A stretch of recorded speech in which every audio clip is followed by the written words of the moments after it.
2 года подряд лесная промышленность Коми демонстрировала рост заготовок. Так, если в 2018 году в республике было заготовлено 9,6 миллионов кубометров древесины, то уже годом позже этот показатель возрос еще на 300 тысяч кубометров.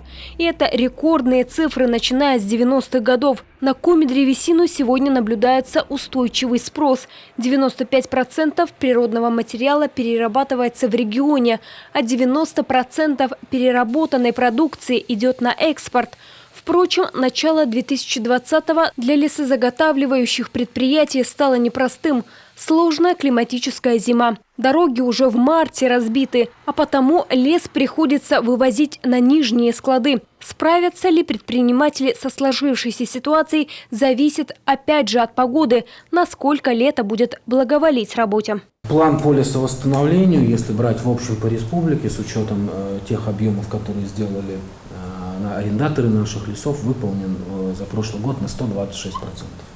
Общая площадь составила 55 128 гектар. На этой площади проведены лесовосстановления. Кроме того, ежегодно в республике выращивается порядка 13 миллионов стандартных сеянцев.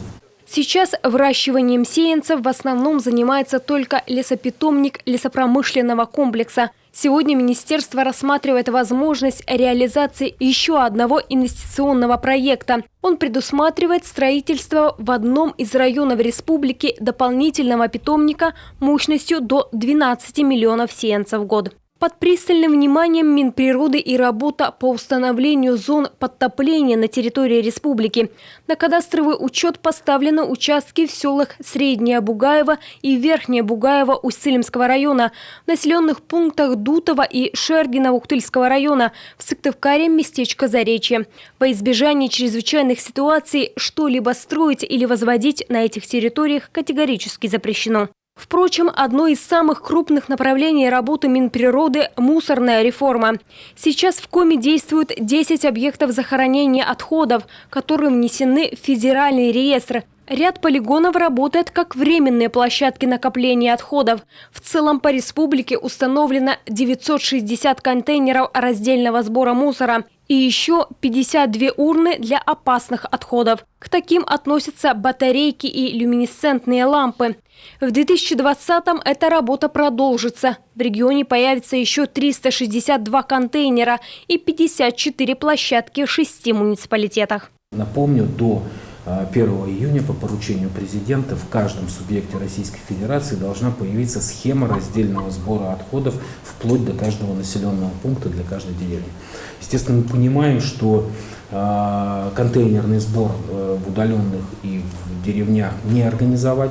И, скажем так, предприниматель, обслуживающий контейнеры за, скажем так, 2 кубами того или иной фракции не поедет, понимая транспортные свои затраты, поэтому мы также рассматриваем организацию площадок, закрытых площадок, будь то пустующих помещений достаточно много, для раздельного сбора в сельских поселениях, где глава сельских поселений, значит, при наполнении этих площадок могут позвонить. Как отмечает Роман Полшветкин, 40% населения Коми сегодня проявляют интерес к экологической тематике. Причем чаще всего это именно сельчане, а практически каждый 10-й житель республики участвует во всевозможных экологических акциях. Такое рвение со стороны сознательных граждан Коми помогло республике занять почетное 9-е место среди субъектов России в экологическом рейтинге общероссийской общественной организации «Зеленый патруль».